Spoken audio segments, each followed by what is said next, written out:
Shalom Uvrahá, nossa aula de hoje, agora da ONG, de volta para o Bom Retiro, com a ilustre presença e companhia do nosso querido Yoni, que ficou um cantor famoso agora. Famoso cantor, daqui a pouco vocês vão falar, olha, nós conhecemos o Yoni antes dele ficar tão famoso assim.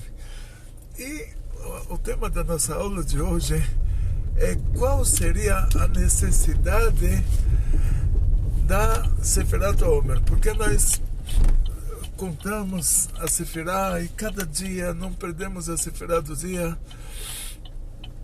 e tem uma análise dessa linguagem que a palavra Sefirá ela pode ser traduzida como contar, e ela pode ser traduzida também como tem uma pedra preciosa, a safira. Eu não sei se a safira de antigamente é a mesma safira de hoje, que as pedras preciosas não tiveram acompanhamento no judaísmo.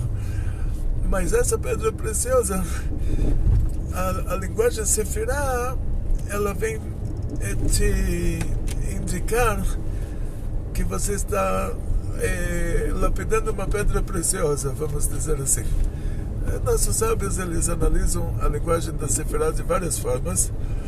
E todo assunto da Sefirá começa da seguinte maneira: o povo de Israel saiu do Egito,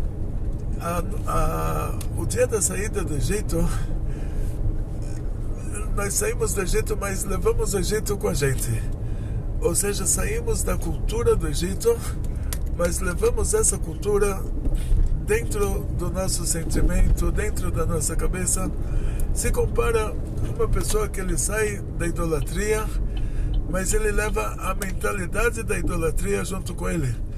Então nós sabemos que o cristianismo ele é a continuação da mitologia dos gregos, que foi deturpada pelos romanos, e depois os romanos inventaram o cristianismo na mesma mentalidade e nos mesmos conceitos da mitologia. O conceito de o Todo-Poderoso da mitologia era que o Zeus ele foi com a mulher do anfitrião na noite de núpcias. No lugar do noivo dormir com a noiva, o Zeus ele dormiu com a mulher do anfitrião e fez o Hércules. E baseado nisso, os generais gregos, quando conquistaram Israel, eles fizeram um decreto que toda virgem que se casar vai dormir com o general a primeira noite, vai dormir com o governador. A Betulá Neset, a virgem que se casava, ela dormiu com o governador a primeira noite. Isso para eles era o atestado de o Todo-Poderoso. Quer dizer, se ele consegue fazer uma atrocidade dessas e ninguém consegue assassinar ele, isso mostra que ele pode fazer qualquer coisa, que ele é o Todo-Poderoso. Quer dizer, ele consegue fazer uma crueldade dessas e ninguém consegue fazer nada. Esse era o símbolo de o Todo-Poderoso. Isso eles colocaram na religião deles, que o Deus era o Todo-Poderoso, porque ele foi mulher virgem casada. O que é uma mulher virgem casada? É a noite do casamento, porque se ela é virgem e casada, quer dizer que no outro dia de manhã ela já não vai mais ser virgem. Quer dizer, a noite de núpcias é o único dia em que a mulher é virgem casada. E para os gregos isso era o símbolo de o Todo-Poderoso. Aí eles colocaram isso na religião deles, eles colocaram isso na prática quando eles invadiram Israel. Os romanos, quando deturparam a religião dos gregos, mantiveram esses conceitos. E quando eles inventaram o cristianismo, também eles mantiveram esses conceitos. Então Deus, para ser o Todo-Poderoso, ele tinha que ir com uma mulher virgem casada, quer dizer, foi lá com Maria na noite do casamento e fez o JC. Isso era tipo o símbolo de Todo-Poderoso na mitologia. A pessoa saiu do cristianismo, ele continua com essa ideia que Deus é um tirano, Deus é ruim, Deus falou para ele não fazer coisa errada, e Deus é o primeiro a fazer a coisa errada, mas se Deus faz a coisa errada, ninguém pode fazer nada porque ele é o Todo-Poderoso. Essa é a mentalidade da mitologia. Os judeus saíram do Egito com a mentalidade do Egito. Então não tinha como de um dia para o outro mudar isso. Eles tinham que receber a Torá. Então Hashem fez vários milagres lá. Um dos milagres foi E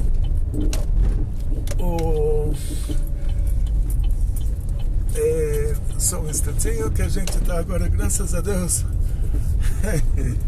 Baruch Hashem, voltando do Butantã para o Bom Retiro, de um extremo da cidade ao outro.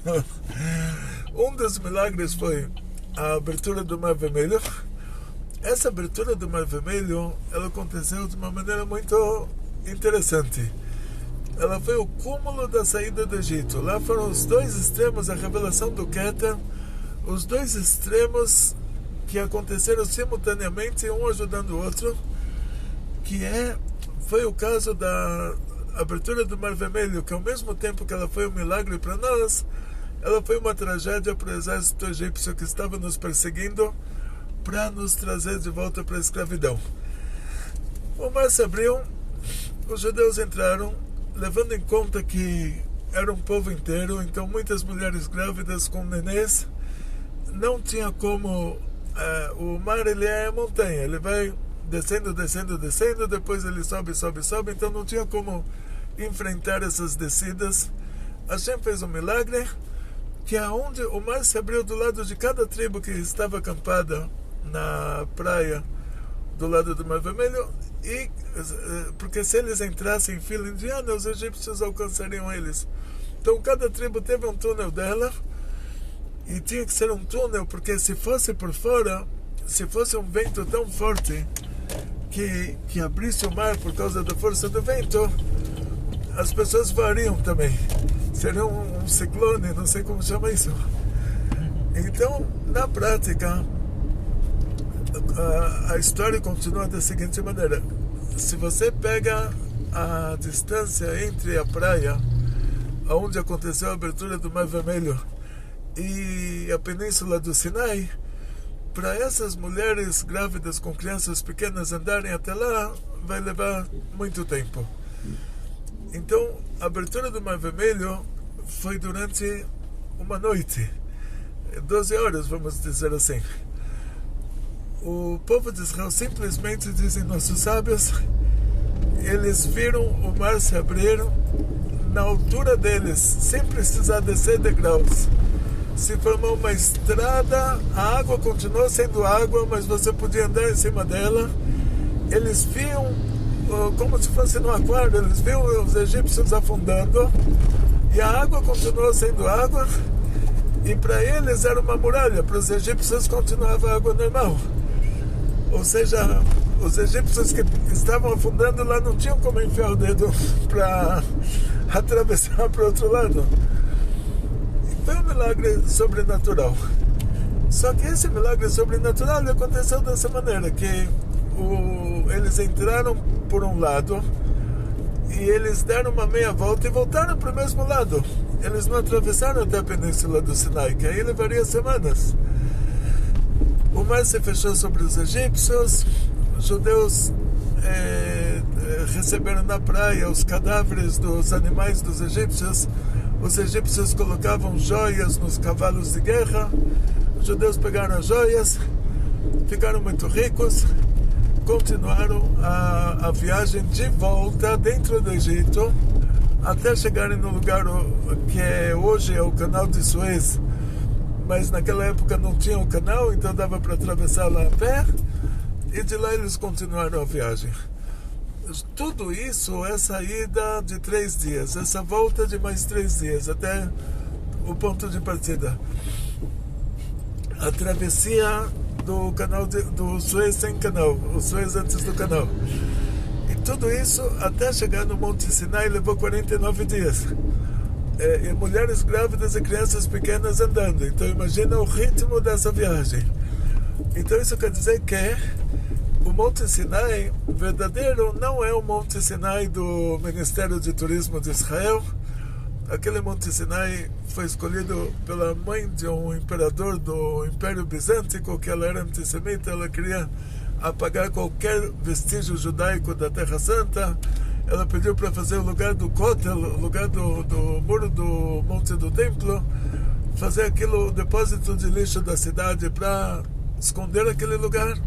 E ela escolheu aquela montanha que hoje o Ministério de Turismo de Israel apresenta como Monte Sinai, ela escolheu aquilo para ser o Monte Sinai, construíram lá depois um mosteiro, mas não tem como aquele lugar ser o Monte Sinai, porque não tem como mulheres grávidas e crianças pequenas andarem 49 dias e já chegarem até lá. Então Monte Sinai era muito próximo ao Egito. E Moshe Rabbeinu também, ele morava em Midian. Midian dizem os historiadores que provavelmente ficava na Arábia Saudita, Península Arábica, e Moshe Rabbeinu correu atrás de um carneirinho. Então quanto carneirinho conseguiria correr em um dia? E Moshe Rabbeinu chegou no Monte Sinai. Então Monte Sinai é mais próximo do Egito, na Península do Sinai, do que próximo a Israel. E lá naquele Monte Sinai, depois de 49 dias, o povo de Israel recebeu a Torá. Por que precisávamos de 49 dias para chegar ao Monte Sinai? Hashem poderia fazer um milagre. Como o milagre da abertura do Mar Vermelho, seria muito mais fácil fazer um milagre de transportar todos os judeus em uma nuvem no meio do deserto, assim, numa altura de que ainda o ar é normal, e nós daríamos tchauzinho para os egípcios e acabou. Mas o que Hashem queria de nós, assim, que a gente tirasse da cabeça, a gente soubesse que o Egito terminou, não tem mais Egito, não tem mais plano B, não tem mais aquela mentalidade de, olha, se não der certo no plano A, a gente tem um plano B, a gente volta para o Egito. A gente queria mostrar para eles, olha, não tem mais Egito. Agora, 49 dias, o povo de Israel subiu de nível para nível. Cada vez eles foram refinando um nível diferente dentro das 7 Sefirot, das 7... Sefirot não tem como traduzir, mas são emanações espirituais, emanações divinas. Dessas 7 Sefirot, que elas vão se combinando entre si, a combinação delas também tem ramificações, mas são combinações genéricas que de pessoa para pessoa varia de acordo com as ramificações, mas de uma maneira genérica são combinações genéricas, podemos dizer assim. E o povo de Israel, cada um desses 49 dias, eles tiveram que refinar um desses níveis. E agora vamos para a história de Lag BaOmer. Os grandes tzadikim, os rabinos famosos de Lag BaOmer, desse assunto de Lag BaOmer, que era o Rabbi Shimon Bar Yochai, o professor dele, o Rabbi Akiva. E falamos nessa época de Lag BaOmer, contamos histórias sobre todos esses tzadikim. Eu vou contar para vocês a história do Rabbi Akiva, de acordo com conta o Sefer Gilgulim, o Shara Gilgulim. Ele diz assim que Rabbi Akiva, ele era filho de Gerim. Rabbi Akiva, ele vem de uma família que se converteu ao judaísmo. E o próprio Rabbi Akiva, por ter esse histórico, diz o portal das reencarnações do Arizal, ele não teria como em um instante já atravessar de um extremo ao outro. Então ele precisaria de um tempo para sair do Egito, assim dizendo. Ele, no começo, ele era uma pessoa que ele era muito contra os sábios de Israel. Ele era um pastor de ovelhas, uma pessoa que trabalhava duro. Ele achava que todo mundo tinha que trabalhar duro, o importante é trabalhar duro. E depois de 40 anos nessa ideologia que quem é uma pessoa importante é a pessoa que trabalha duro, ele chegou à conclusão que é mais duro estudar duro do que trabalhar duro. Estudar Torá duro é mais duro do que trabalhar duro. Quer dizer, é mais difícil estudar Torá do que trabalhar. Ele foi estudar Torá. O Rabbi Akiva tem uma história muito, muito linda. Mas diz o Shara Gilgulim que Lá de cima ele tinha que ser 40 anos pastor de ovelha para dar para ele o tempo necessário para com que a alma saísse desse estágio por estágio, de nível para nível, até ele conseguir chegar onde ele chegou. Então os primeiros 40 anos do Rabbi Akiva ele trabalhou duro. Os segundos 40 anos ele estudou duro. E Rabbi Akiva, como vocês sabem, todo mundo conhece a história dele, ele era um pastor de ovelhas, e a filha do Kalba Savua, que era o dono, o milionário da época, que um dos empreendimentos dele eram essas ovelhas, a filha do milionário se apaixonou pelo pastor, o pastor de ovelhas. Mas esse pastor era o Rabbi Akiva, mas ela fez uma condição com ele. Ela falou: quero me casar com você, mas você vai ter que estudar a Torá. Você vai ter que se comprometer que você vai estudar a Torá. Então, claro que isso seria depois do casamento, depois que eles tivessem já os filhos. Ele viajaria para Yeshiva e eles combinaram, ele ficaria 12 anos na Yeshiva. E os dois combinaram, eles vão se casar, mas ele assumiu que depois disso, depois que tiver os filhos, ele vai estudar a Torá. Se casaram, ela se chamava Rachel, o pai dela deserdou ela, falou: você vai casar com um pastor de ovelhas, no lugar de casar com o filho do outro milionário, então se vira, pede para ele te sustentar. E é claro que ele foi demitido do emprego dele com o Kalba Savua, ele teve que se virar de qualquer outra maneira. E tiveram, nessas histórias do Rabbi Akiva, tem uma história que a Rachel deu à luz e Eliyahu Navi veio, desceu para o mundo em forma de uma pessoa normal, tipo pessoa que vivia lá naquela região, e veio pedir para eles um pouquinho de palha emprestada. Essa pessoa falou: minha mulher deu à luz e eu não tenho nem palha para fazer um bercinho para o nenê. Então a Rachel, ela falou para o marido, para o Akiva, falou: olha, tá vendo? Tem gente que está numa situação pior do que a nossa, então a gente tem que agradecer. Mas era Eliyahu Navi que veio para consolar eles, porque não tinha ninguém numa situação pior do que a deles. Então teve que acontecer um milagre para eles se consolarem. Continuação da história.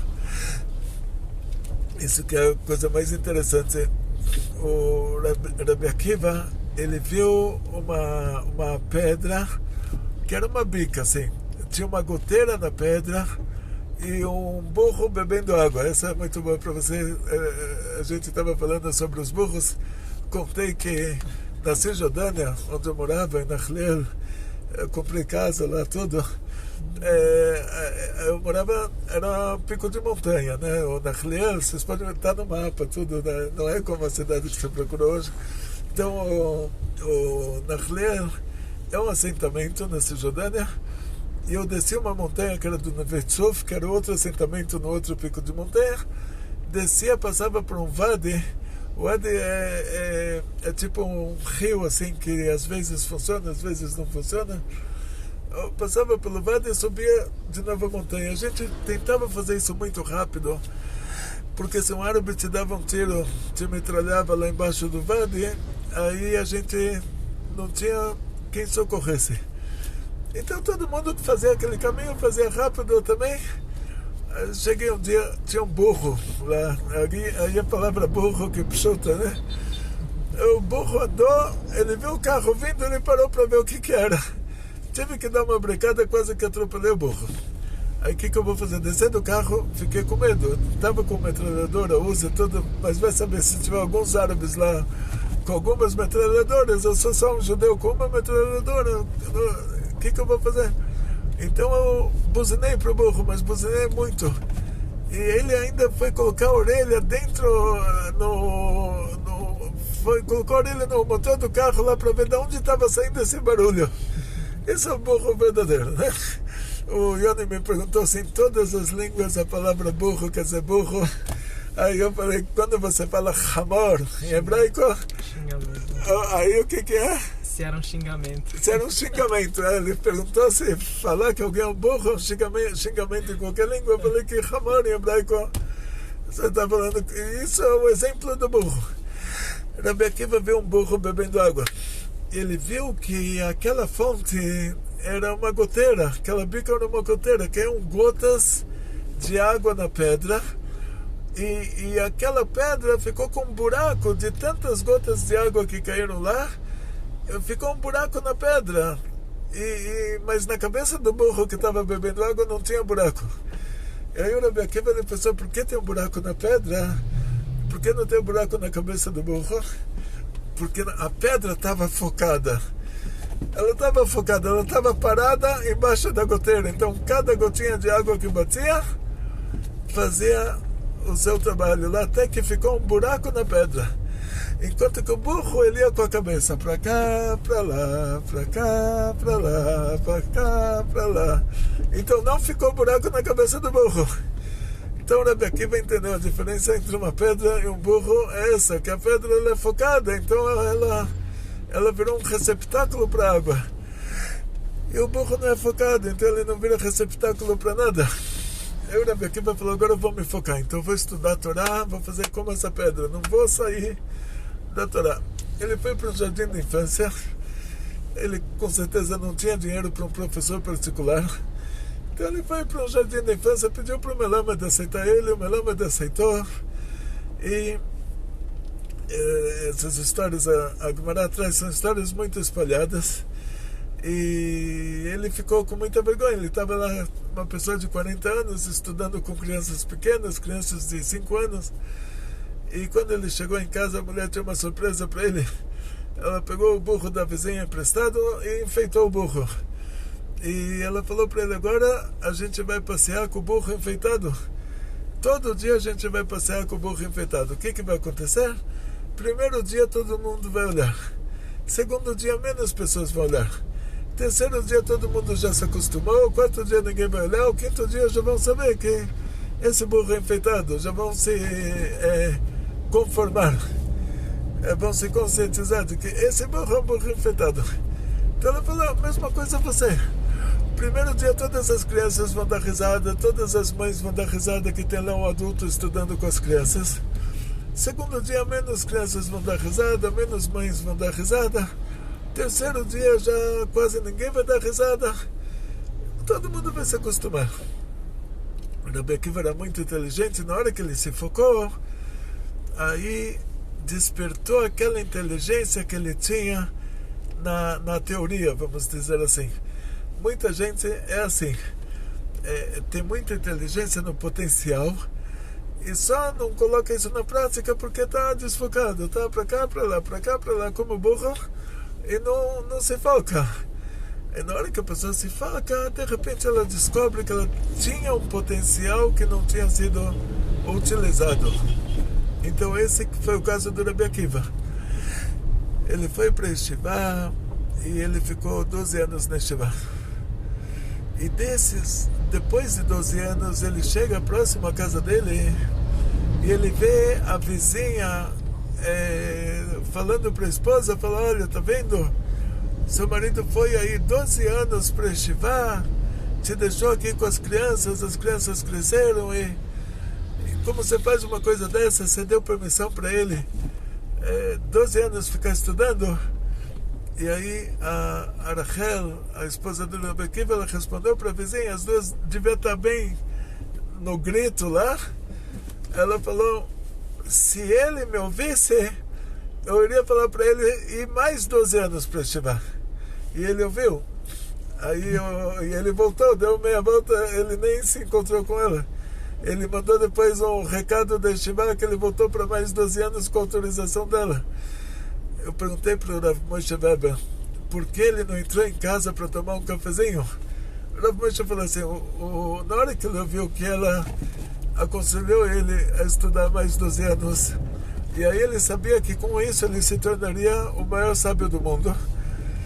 Se ele voltasse para casa para o cafezinho, ele já iria mudar de ideia. Ele não ia ter coragem de depois deixar ela para mais 12 anos.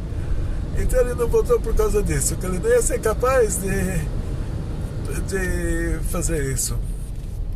E depois de 24 anos, ele voltou com 24 mil alunos. Você imagina o maior Rebbe do mundo.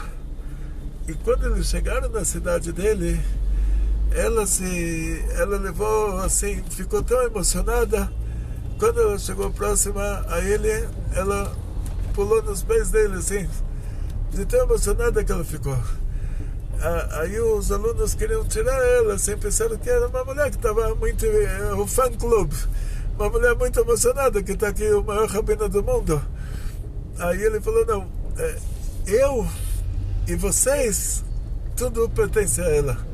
Quer dizer, no mérito dela que eu estudei Torá, no mérito dela que eu tenho que ensinar para vocês. Então Rebbe Akiva era um tzadik, que não existiu um tzadik assim, a tal ponto que diz o Midrash que Hashem mostrou para Moshe Rabbeinu dor vedorshav, dor parnasav. Cada geração e os grandes sábios da Torá da geração, cada geração e os patrocinadores daqueles sábios, que sem eles não adiantaria, os sábios saberiam muita Torá, mas não teria como repassar. Até que chegaram no Rebbe Akiva. E Moshe Rabbeinu, Hashem mostrou para Moshe uma aula do Rebbe Akiva. Moshe Rabbeinu falou, olha, eu não entendo nada dessa aula, essa pessoa sabe tanta coisa, por que você não colocou ele aqui para tirar o povo de Israel do Egito para receber a Torá e colocava eu na geração dele? E Hashem mostrou para ele o final da aula. No final da aula, Rebbe Akiva falou, tudo isso que eu falei para vocês foi dito para Moshe no Monte Sinai. Moshe Rabbeinu falou para Hashem, mas eu não sabia nada disso. Como pode ser que tudo isso foi dito para mim? Eu não sei, toda essa aula nem entendi uma palavra. Aí Hashem mostrou para ele que o finalzinho da aula, que Rebbe Akiva, como ele deu essa aula, Hashem deu para Moshe os tagim. Tagim são risquinhos que tem em cima das letras Shat Nesgetz. Shin, letra Shin tem 3 risquinhos em cima, na primeira cabeça do Shin. O Ain tem 3 risquinhos, são como pequenas coroas. O Tet, o Nun, o Tzadik, o Gimel, o Tzadik Sofit, não, Zain, o Gimel, o Tzadik e o Tzadik, Shat Nesgetz. Então o Zain no Shatnez e o Tzadik no Getz, quer dizer, essas letras elas têm risquinhos em cima, vamos chamar isso de pequenas coroinhas. E Moshe Rabbeinu recebeu isso, Alachá le Moshe Sinai, Moshe Rabbeinu recebeu isso de Hashem, mas não entendeu o que era isso. Hashem pediu para Moshe Rabbeinu colocar isso, esses risquinhos em cima das letras. Ele não entendeu o que era isso. E o Rebbe Akiva decifrou esses tagim. Então, quer dizer, Moshe Rabbeinu recebeu a Torá e Rebbe Akiva decifrou a Torá. Esse que era o detalhe lá. Rebbe Akiva era alguém assim que não existiu igual. Moshe Rabbeinu queria que ele estivesse no lugar de Moshe para receber a Torá no Monte Sinai. E, na verdade, diz o Shara Gilgulim uma coisa muito interessante. Fala sobre a alma do Rebbe Akiva, que ela era uma alma muito, muito elevada, mas que tinha caído nas klipot. E quem era o Rebbe Akiva na sua reencarnação anterior? Ele era o Sisra. A alma do Rebbe Akiva, ou seja, a alma do Rebbe Akiva estava no Sisra, que era um rei de Aram, que ele atacou Israel, era um perigo para o nosso povo, e que teve um milagre lá. Ninguém conseguia matar ele, porque ele tinha que ter um filho para repassar essa alma do Rebbe Akiva. E quando ele, numa das batalhas que ele fugiu, e ele chegou na tenda da Yael, que era a esposa do Hever Akeini, e a Yael hospedou ele, e Deus me livre, o que aconteceu lá, que ele, no porque a aula é livre para crianças, então não vou falar para vocês o que aconteceu, mas ela engravidou dele a alma do Rabi Akiva, quer dizer, que repassou para frente, tipo, nessa hora ela já teria a capacidade de matar ele, porque aquela alma já tinha passado para ela, e dela iria passar para o filho, que iria nascer dela, queria passar para o filho, do filho, do filho, do filho, até chegar no pai do Rabi Akiva, e iria passar para o Rabi Akiva. Aí ela pegou a estaca da tenda e conseguiu enfiar a estaca nele, conseguiu matar o Sisra, e a gente terminou uma guerra. Terminou uma guerra que a gente poderia ter perdido e desaparecido. Então, na prática, de acordo com a Kabbalah, explica o Arizal, essas almas, elas têm um trajeto nesse mundo, até o ponto, me contou Rav Moshe Weber, meu mashpia, em Jerusalém. Rav Moshe Weber viajava sempre que eu tinha uma pergunta difícil, ninguém conseguia me responder dos rabinos de Shiva. Pegava um ônibus de Kfar Chabad para Tel Aviv, de Tel Aviv para Jerusalém, e de Tachna Merkazit de Jerusalém até o Meacharim ia para a casa do Rav Moshe Weber, fazia pergunta, tinha resposta na hora. E uma dessas perguntas era sobre o Yitzhak. Está escrito que Yitzhak, ele queria dar uma brachá para o Esav. O motivo que a Torá traz é que tzait bepiv, que tem caça na sua boca. Essa palavra bepiv pode ser interpretada, diz o Rav Moshe, de duas maneiras. Ou que o Yitzhak conseguia enganar o Esav, ele conseguia enganar o Yitzhak. Ou o motivo que o Yitzhak queria dar brachá para o Esav é que ele estava vendo que tinha a caça na boca do Esav. O que quer dizer isso? O Esav, que era a Sitra Achara, o lado impuro. Dentro dele estavam essas almas elevadas do Rabi Meir Balanés, do Rabi Akiva. Então, por causa disso, o Yitzhak queria dar a brachá para o Esav, porque ele estava vendo que do Esav iria sair o Rabi Akiva, que Moshe Rabbeinu falou que o Rabi Akiva é maior do que ele. Então esse que era o detalhe lá. Esse é um hidush muito importante. E em outras palavras, diz o Arizal que essa alma do Rabi Akiva realmente ela saiu de um lugar desses que Deus me livre. Assim, é uma alma muito elevada que tinha caído num lugar muito... no precipício da Tumá, precipício das impurezas. Então Rabi Akiva, ele é um exemplo do Sefirat HaOmer, que o povo de Israel estava nos 49 portais de impureza. Um portal abaixo disso já não tem mais como sair, a pessoa já se torna um animal impuro, Deus me livre, assim, modo de falar. Não é que a pessoa vai sair um lobisomem atacando gatinhos e cachorrinhos aí no meio da rua, não é? Mas, assim, 50 portais de Tumá, a pessoa já não sai mais, tem que morrer e nascer em outra família. Então, se o povo de Israel chegasse nesse portal 50 da Tumá, eles já se tornariam tipo uma casta na Índia. Tipo, o que aconteceu na prática, o Sanherib, ele conquistou o Egito Antigo e mandou aquele povo para os cafundó. Os egípcios dos hieroglifos, eles tinham vacas sagradas, rios sagrados, eles eram pessoas escuras de cabelo liso. E hoje a gente vê a Índia, que tem rios sagrados, vacas sagradas, eles são pessoas escuras de cabelo liso. E eles não são as pessoas da região. Na região lá tem chineses e tem os árabes que chegaram até o Paquistão, os chineses.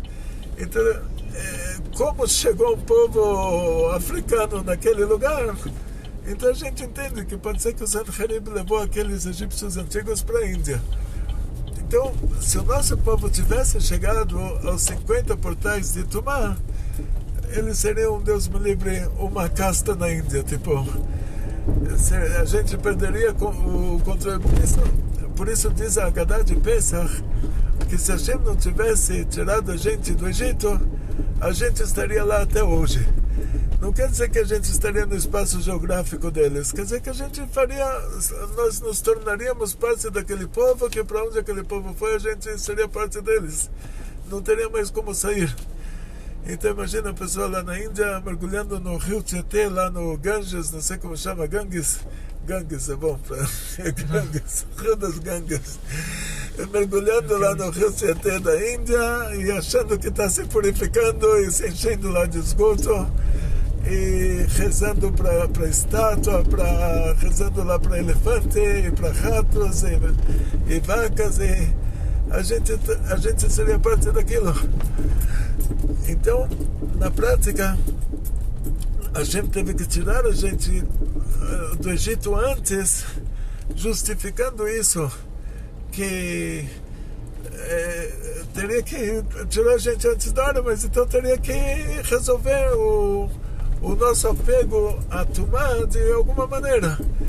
Então a gente justificou dessa maneira, que em 49 dias a gente consegue cada dia retificar um desses portais da impureza, e em 49 dias a gente consegue sair dessa impureza totalmente. Esse foi o plano divino para justificar a nossa saída antes da hora, porque se não tirasse a gente naquela hora, a gente já afundaria totalmente. E voltando então para o assunto da Sefirah, sendo que cada dia a gente tinha que refinar uma dessas Sefirot, e o Rabbi Akiva é o exemplo disso, desse refinamento, que ele é uma pessoa que ele era contra os sábios de Israel, depois ele próprio se tornou o maior sábio de Israel, a ponto que ele falou assim: olha, quando eu era um pastor de ovelhas, e naquela época você pescava um peixe, você tinha que limpar o peixe, eles costumavam rasgar o peixe, tipo, não é como a gente que somos a geração delicadeza, a gente tem que cortar tudo bonitinho, você leva a sua faca kasher para a peixaria com a sua tábua kasher, e você pede para o peixeiro cortar tudo fofinho para você, ou você, não sei, pede para o peixeiro só tirar as escamas com desescamador, que o desescamador ele usa só para peixes com escama, e em casa você vai cortar bonitinho o peixe. Eles não cortavam bonitinho assim como você corta, eles limpavam o peixe, eles rasgavam o peixe para limpar. Então Rabbi Akiva, ele falou assim, quando ele era um pastor de ovelhas, e ele achava que o mais importante é trabalhar duro, e que os sábios de Israel, eles ficam estudando a Torá, eles estão trabalhando mole, ele falava, se ele pega um desses rabinos, ele vai mostrar para ele o que é bom, ele vai rasgar ele como se limpa um peixe. Como, é claro que tem segredos profundos por trás dessa linguagem, mas assim, é tipo, você fala em português assim, eu vou quebrar a cara de alguém, não quer dizer que você vai quebrar a cara, quer dizer, é uma expressão para dizer que você está muito bravo com essa pessoa. Então a expressão naquela época para você falar, olha, eu vou quebrar a cara desse fulano, eu vou rasgar ele como um peixe. Mas depois que ele se tornou o maior sábio de Israel, aí ele falou o contrário, que quem está nessa ideologia de querer que as pessoas só trabalhem e não estudem Torá, aí ele tem que ser rasgado como um peixe. Por trás disso tem segredos, não pega essa linguagem assim de um jeito tão simples. Quer dizer, o certo seria, na hora que ele se tornou sábio de Israel, falar, olha, você não deve ter um linguajar desse nível, né? Mas como parece que ele usou o mesmo linguajar para o lado contrário, tinha segredos por trás disso. Quer dizer, ele falou, olha, realmente o que é certo é que Hashem, ele traz uma alma judia de um lugar tão elevado, traz para um mundo tão baixo. Para quê? Para você perder tempo aqui? Não, você tem que cumprir a missão pela qual você desceu aqui. Então, por trás disso estava toda a linguagem de rasgar o peixe. Ou seja, aqui que é rasgar o peixe. Depois um dia a gente estuda isso com mais calma. Agora vamos voltar para a história de uma maneira bem genérica. Então, o Rabbi Akiva, ele representa esse refinamento. Por isso que a história dele está diretamente ligada a Sefirat HaOmer. Ou seja, ele representa que a pessoa ele pode sair do extremo ao outro, do extremo da Itgashmut, do extremo da, como se fala, da grosseria. Ele pode sair da situação mais grosseira, assim, mais grossa, e se tornar a pessoa mais refinada, mais refinada. Acho que é do um oposto ao outro. Agora a gente está atravessando a Cracolândia. Só para quem não conhece, vou pedir para o Jorginho aqui mostrar para vocês. A gente vai chegar em lugares piores. Não, agora só começou a Cracolândia. Dá aqui uma pausinha. Segundo. Agora eu vou continuar a aula, mas olha, temos escolta aqui, tantos soldados nos escoltando. Então eu vou atrás dessas motos. Estamos seguros para ninguém roubar da gente o telefone das aulas. E nós estamos passando aqui. Ainda vamos entrar lá. Um segundo, aquela parte estava mais assim agitada. Agora aqui tem muita polícia. Então, de qualquer maneira, vocês estão conhecendo o Bom Retiro, a Estação da Luz, os lugares aqui, esses lugares aqui de noite viram a point. Você não passa aqui nem com os tanques da Ucrânia e os drones do Irã. Você entra aqui com o tanque da Ucrânia, o drone do Irã, eles te roubam o tanque e o drone te deixam sem roupa no meio da rua. Aqui é a Rua Efigênia, onde temos... Vamos tentar... Aqui é a prefeitura, agora está limpando, por isso que tem toda essa polícia. A prefeitura está limpando um pouquinho. Aí tem os guardas cuidando aqui para que não roubem as vassouras e os panos de chão dos limpadores e nem os uniformes. Aquele lado também já tem. De qualquer maneira, vamos voltar para a nossa aula. Atravessamos a Cracolândia, agora vamos entrar daqui a pouco no Bom Retiro. Vocês vão ver uma placa de bem-vindos ao Bom Retiro. Um instante, agora o Bom Retiro está virando bairro coreano. Mas nós continuamos lá, né? Para a comunidade judaica ainda é o bairro mais barato de São Paulo. Para quem é judeu, a gente não tem muita escolha. São Paulo não é uma cidade barata. Higienópolis é um dos bairros mais caros de São Paulo. E o Bom Retiro ainda continua sendo uma opção para quem não tem escolha. Então, de qualquer maneira, vamos entrar no point do Bom Retiro, que é a Rua Zé Paulino. A gente chamava ela de Yosef Paulino antigamente.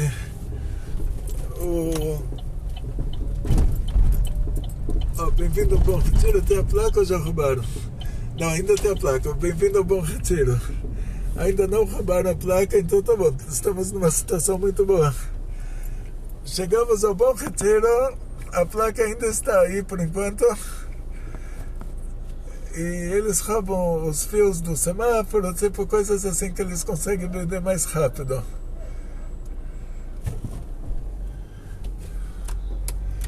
Só deixar tudo trancadinho. Nessa rua tem lojas e lojas e lojas, e cada loja vocês veem que tem 3 andares, né? O térreo, o primeiro e o segundo. Geralmente no térreo acontecem as vendas, né? Muitas lojas aqui só vendem no atacado. No primeiro e segundo andar é a própria fábrica. Mas é o point para quem quer comprar roupa barata e vender caro no interior. É o point. E então vamos continuar o assunto do Rabbi Akiva. Enquanto isso vocês vão conhecendo o Bom Retiro também. Pode mostrar tudo, eles vão vindo assim. Então Rabbi Akiva, uma das passagens mais interessantes com o Rabbi Akiva é quando teve a revolução do Bar Kokhba. E o Bar Kokhba, ele era um grande general. E o Rabbi Akiva viu nele, o Rabbi Akiva imaginou assim, era 70 anos depois da destruição do Bet HaMikdash, e o Rabbi Akiva sabia que a partir daquela hora já poderia ter a Geulah, porque a Geulah da Babilônia foi 70 anos depois. O segundo Bet HaMikdash foi construído 70 anos depois que o primeiro Bet HaMikdash foi destruído. Então o Rabbi Akiva imaginou que aquele Bar Kokhba, ele falou, ele é o Mashiach. E como pode ser ele é o Mashiach? Ele era uma pessoa que não sabia nada de Torá. E o Mashiach está escrito que ele vai ser o maior sábio de todos os tempos, o maior sábio da Torá de todos os tempos. Mas diz o Zohar que precisa de dois Mashiach, porque precisa de um para fazer as guerras e outro para construir o Bet HaMikdash. Então o Zohar fala que tem o Mashiach Ben Yosef, que vai ser o Mashiach que vai fazer as guerras, e tem o Mashiach Ben David, que vai ser esse que vai construir o Bet HaMikdash. Então, depois que o Mashiach Ben Yosef faz as guerras, diz o Zohar, ele falece, e entra na história o Mashiach Ben David, que vai construir o Bet HaMikdash.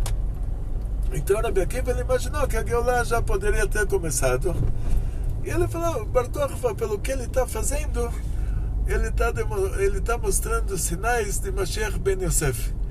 Esse Mashiach que vai fazer as guerras. Então, Rabbi Akiva falou para todo mundo, Bar Kokhba é o Mashiach, mas não o Mashiach que vai construir o Bet HaMikdash, o Mashiach que vai fazer as guerras. Agora vocês estão entrando em outra rua, vocês vão conhecer agora a escola Ganei, a escola das meninas do Chabad, onde a minha filha está estudando. Então a primeira coisa que a gente faz voltando da ONG é pegar a filha na escola. Isso que é a parte principal. Não adianta só a gente ensinar a Torá, a gente precisa dar o exemplo, né? Colocar a filha para estudar a Torá também, senão. Então já estamos entrando aqui, essa rua Júlio Conceição, ramificações da Zé Paulino, também tem as lojas, e aqui estamos no coração do Bom Retiro, e aqui vocês vão ver a fila dos pais esperando as filhas saírem da escola. Essa fila é a fila mais emocionante que nós temos aqui. E agora nós continuamos. Tem o guarda da escola está aqui, tem o nosso querido guarda da escola, e ele me deu a autorização agora para furar fila. Então isso é... Opa! Agora mostra a Arif que vai sair. Agora ele chamou minha filha já. E daqui a pouco ela sai na porta. Vamos ver a saída da Arif da escola. Com certeza ela vai crescer, tá na espera. Deixa ela pedir primeiro, agora eu peço para ela levar em conta que a gente está filmando, tudo. Agora vai levar tempo até ela sair? Não, ela já está aqui. Oi! Licença, senhor! A gente está filmando, deixa dessa vez. Agora, muito obrigado. Agora, a Arif, ela vai falar pra gente como foi o dia de estudos. Aí vem. Ela se escondeu. Então, pode entrar, fechar, ela já está direcionado para outro lugar já a câmera. Então, gente, agora eu vou terminar a aula, que a Arif daqui a pouco vai me contar o que ela estudou. E muito sucesso para todos, muito dinheiro, muita saúde, felicidades judaicas de toda a família, grandes milagres em grande estilo. Atzlacha, brilhante para nossa bechefa, Bekol Tov.